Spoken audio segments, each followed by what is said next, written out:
previous video we saw that why government intervention is necessary in two sectors, which was health and education. Also we saw there are various regulatory authorities in India.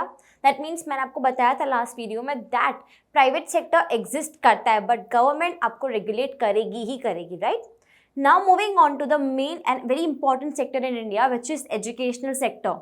Education क्यों ज़रूरी है? पूरे chapter में हमने यही पढ़ा, human capital formation के लिए फर्स्ट स्टेप ही है हेल्थ और एजुकेशन अच्छा होना ही चाहिए, उसके बाद में ट्रेनिंग, उसके बाद में माइग्रेशन और इन्फॉर्मेशन ये सब आता है, राइट? तो हमारे दो मेन सेक्टर्स हैं, उसमें से एक अब अभी कवर करने वाले हैं। एजुकेशन सेक्टर में सबसे पहले हमारे पास में तीन पिरामिड्स हैं। हमारे पास में एक पिरामिड है, सबसे नीचे उसमें आता है प्री प्राइमरी लेवल जहाँ पे बच्चे छोटे होते हैं, then comes primary and then comes secondary and higher secondary. तो इन तीनों ही लेवल्स पे बराबर इन्वेस्टमेंट होना ज़रूरी है गवर्नमेंट का, बिकॉज तीनों ही लेवल्स स्कूलिंग के बहुत नेसेसरी हो गए। पहले ऐसा होता था कि ओके अगर आपने 5th तक पढ़ाई करी है तो आपको जॉब मिल जाएगी, 10th तक पढ़ाई करी है जॉब मिल जाएगी। अब आप स्कूलिंग भी फिनिश करते हो तो भी जॉब नहीं मिलती है ना, मिलती है but still you need progress ahead, right? तो यहाँ पे क्या हम बात करने वाले हैं कि हमारे जो तीनों लेवल्स है वहाँ पे गवर्नमेंट का क्या इन्वेस्टमेंट है, कितना इन्वेस्टमेंट है, गवर्नमेंट की स्ट्रैटेजी क्या है, प्लस आगे गवर्नमेंट और क्या प्लान कर रही है। So starting with the educational sector, growth in government expenditure on education. Government ने अपना एक्सपेंडिचर कितना ग्रो किया है इस सेक्टर में, that means how much we were spending earlier and now how much we are spending as a percentage of total government expenditure. It indicates the importance of education in the scheme of things before the government. During 1952 to 2014, it increased from 7.92 to 15.7. Major increase है, but yeah, 50 years में हुआ है वो increase. पर कितना हुआ है? From 7.92 to 15.7. That means हमने इतना ज़्यादा अपना increase किया है expenditure on education sector में. Next is as a percentage of GDP. हमने जीडीपी में से कितना निकाला, right? So now it expresses the proportion of income spent on the development of education in the country. During 1952 to 2014 it increase from 0.64 to 4.13। That means पहले हम लोग सिर्फ 0.64 spend करते थे अपनी जीडीपी का, टोटल जीडीपी का सिर्फ इतना सा ऑन एजुकेशन सेक्टर। हमने फर्स्ट चैप्टर में देखा था कि कितनी थी लिटरेसी रेशियो, 16.67। दैट मीन्स सिर्फ उतने ही लोग थे जो लिटरेट थे या एजुकेटेड थे। देन गवर्नमेंट ने स्लोली अपना एक्सपेंडिचर इंक्रीज किया एंड 2014 के according we are spending 4.13। But do you think it is still enough? अभी भी बहुत सारे इलिटरेट लोग हैं, अभी भी इतने सारे विलेजेस, अभी भी इतनी सारी पॉपुलेशन कवर करना बाकी है। सो ऑफ कोर्स इतना तो हमने कर दिया है but still we need more. अगर हमें अपने एजुकेशन सेक्टर को इम्प्रूव करना है so we need more investment from government. So percentage of government expenditure कितना है? 15.7%। जीडीपी का कितना परसेंट है? 4.13%। ऐसा ये अलग अलग नहीं है, ये पूरे टोटल गवर्नमेंट एक्सपेंडिचर का एक हिस्सा हमने स्पेंड किया, पूरी जीडीपी का एक हिस्सा हमने स्पेंड किया, ऐसा देखना है आपको इसको। The increase in education expenditure has not been uniform and there has been irregular rise and fall. That means there is not a constant investment. Government constantly invest नहीं कर रही है. There is rise and fall. कभी ज़्यादा हो रहा है, कभी कम हो रहा है, ये नहीं चलेगा. Irregularity especially in this sector will not work anymore. अगर गवर्नमेंट को चाहिए कि हमारे ह्यूमन कैपिटल फॉर्मेशन में कुछ डिफरेंस आए, कुछ ग्रोथ आए, then we have to invest. However, if we include the private expenditure incurred by individuals as by philanthropic charitable institutions, the total education expenditure will be much higher. That means क्या बोला जा रहा है यहाँ पे कि हम private individuals plus philanthropic, that means charitable trust जो इन्वेस्ट करती है एजुकेशन सेक्टर में, लोग है ना लाइक चैरिटी के हिसाब से स्कूल बनाते हैं, चैरिटी के हिसाब से दे रन स्कूल्स और समथिंग, सम स्मॉल सेंटर, तो वो भी यहाँ पे हम जोड़ लेंगे। Now next is government spends more on elementary education. That means government क्या करती है? Elementary education means primary education. Primary education government ने फ्री भी रखा है बहुत जगह पे, राइट? हमारे 14 ईयर्स तक के बच्चे फ्री में पढ़ाई कर सकते हैं, अलॉन्ग विद दैट उन्हें मील्स भी मिलते हैं स्कूल में, but it is in government school.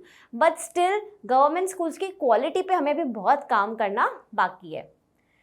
Elementary education, that is primary school education, takes a major share of total education expenditure. Share of higher or tertiary education institution of higher learning like colleges, polytechnics and universities is least. That means government is spending more on primary and it's not spending much on tertiary और higher education. ठीक है, government क्या करे, नीचे का base तो बना रही है, but then after that what? अगर आप प्राइमरी एजुकेशन फ्री में देते हो, ठीक है, उसके बाद क्या करेगा बच्चा? After 7th 8th standard what will he do? उसके बाद की भी प्लानिंग ज़रूरी है. तो कुछ इन्वेस्टमेंट हमें टर्शरी सेक्टर में भी चाहिए और इनफैक्ट हायर एजुकेशन के लिए भी कुछ करना पड़ेगा. कुछ स्कॉलरशिप या कुछ इन्वेस्टमेंट गवर्नमेंट को करना पड़ेगा आगे. और next is expenditure on tertiary education is more important, जो अभी हमने डिस्कस किया. On an average government spends less on tertiary education. However, expenditure per student in tertiary education is higher than that of elementary education. Of course, if government is spending let's say 1 crore in primary education, ठीक है, तो वहाँ पे बहुत सारे बच्चों को हम एजुकेशन दे सकते हैं. But as and when you grow तो आपकी फीस इंक्रीज होती है, ठीक है, आपका कॉस्ट इंक्रीज हो जाता है. तो गवर्नमेंट क्या बोल रही है कि अगर हम टर्शरी में इतना करते हैं इन्वेस्ट, वहाँ पे हम कम बच्चों को कवर कर पाते हैं, राइट. बट क्या है, वो भी ज़रूरी है, बिकॉज पर स्टूडेंट ऑफकोर्स कॉस्ट ज़्यादा हो जाता है, लेकिन यहाँ उन्हें कुछ स्कॉलरशिप दें या उनकी फ़ीस स्ट्रक्चर में थोड़ा सा परसेंटेज हम लेस करें, कुछ भी करके गवर्नमेंट को टर्शरी में इन्वेस्ट करना बहुत ज़रूरी होगा. Because 11th 12th schooling finish होगी, उसके आगे ही हम हायर स्टडीज़ कर पाते हैं. But it does not mean that financial resources should be transferred from tertiary to elementary education. That means what happens many a times government tertiary के budget में से elementary में डाल देते हैं, राइट. तो ऊपर का बजट निकाल के नीचे के बजट में फिक्स करना इट्स नॉट गुड, बिकॉज ऊपर बच्चे आएंगे, किड्स विल ग्रो, और जब वो ग्रो होंगे और जिनको पढ़ना है एक्चुअली में उन्हें ये मौका मिलना चाहिए. They should get the chance. As we expand school education, we need more teachers who are trained in the higher educational institution. So expenditure on all levels should be increased. That means in tertiary section also we need teachers who are trained, because those will be the teachers who will guide students, है ना. आगे के लिए वही teachers guide करेंगे, तो वहाँ पे भी हमें trained teachers की ज़रूरत है. That means government has to spend more on tertiary sector also. Now, difference in educational opportunities across states. अलग अलग स्टेट्स में अलग अलग लिटरेसी रेशियो है. Y? In 2014-15, the per capita education expenditure differs considerably across the states, from as high as rupees 34,651 in Himachal Pradesh to as low as rupees 4,088 in Bihar. That means क्या बोला जा रहा है, अलग अलग states में cost भी अलग अलग है. क्यों? हिमाचल प्रदेश में 34,000 कॉस्ट लग रहा है 2014-15 के अकॉर्डिंग. अब तो ये कॉस्ट और इंक्रीज हो गया, स्पेशली प्राइवेट स्कूल्स में तो देयर इज नो लिमिट, जितना वो चाह रहे उतना वो चार्ज कर रहे हैं, राइट. एंड बिहार में it was as low as 4,088, है ना. This leads to difference in educational opportunities and attainments across states. That means क्या होता है कि दैट मीन्स बिहार में लेट्स से बहुत लोग पढ़ने जा सकते हैं बिकॉज फीस कम है.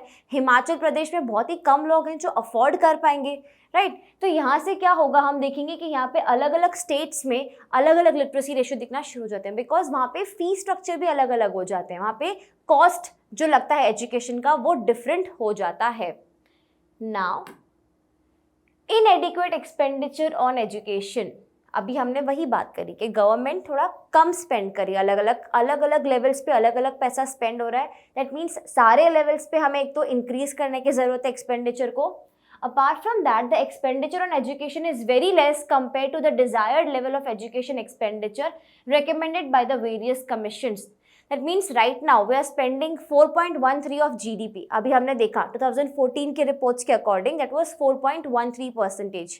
बट हमारी और सारी कमीशंस ने और ज़्यादा एक्सपेंडिचर करने के लिए बोला है गवर्नमेंट को.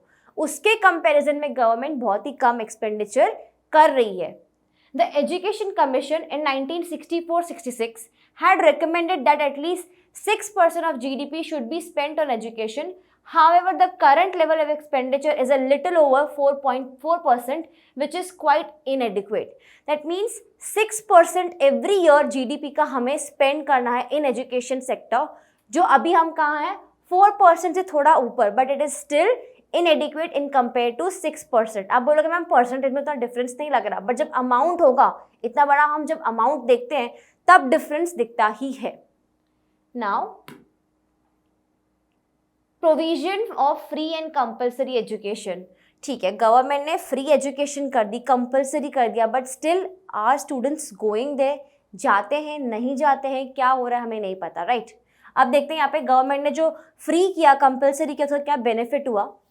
द तपास Majumdar committee, remember the name of committee, Tapas Majumdar Committee, appointed by Indian government in 1998, estimated an expenditure of around rupees 1.37 lakh crore over 10 years, that is from 98-99 to 2006 and 7, to bring all Indian children in the age group of 6 to 14 years under the preview of school education. That means क्या बोला जा रहा है कि government wanted कि जो 6 to 14 years के बच्चे हैं वो सब के सब एजुकेटेड होने चाहिए, सबको प्राइमरी एजुकेशन एटलीस्ट मिलनी चाहिए। That means we need to spend this much rupees 1.37 lakh crore over the 10 years to bring everybody in that sector, right? सबको हम प्राइमरी एजुकेशन दे पाएं। In 2009, the government of India enacted the Right to Education Act to make the free education a fundamental right of all children in the age group of 6 to 14 years. There was Right to Education Act which was passed in 2009, जिससे क्या बोला जा रहा है, free education is the fundamental right. कौन से age group में? 6 to 14 years के एज ग्रुप में। Government of India has also started levying a 2% education cess on all union taxes. मैंने आपको बहुत स्टार्टिंग में बताया था कि सेस क्या होता है ना। सेस मीन्स अगर आप कोई अच्छे काम के लिए आप कुछ साइड पे करते हो इनकम, उसको हम बोलते हैं cess.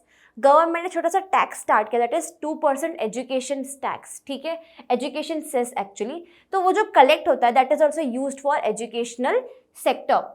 The revenues from education cess has been embarked upon for spending on elementary education. Education cess से जो पैसा कलेक्ट होता है वो हम कहाँ पे स्पेंड करते हैं? We are spending on elementary education. In addition to this, the government sanctioned a large outlay for the promotion of higher education and new loan schemes for students those who are pursuing higher education. That means क्या बोला जा रहा है कि higher education अगर आपको लेनी है तो government is giving loan schemes, ठीक है, आपको लो इंटरेस्ट पे लोन्स मिलेंगे, प्लस इजीली लोन्स अवेलेबल कराए जाएंगे।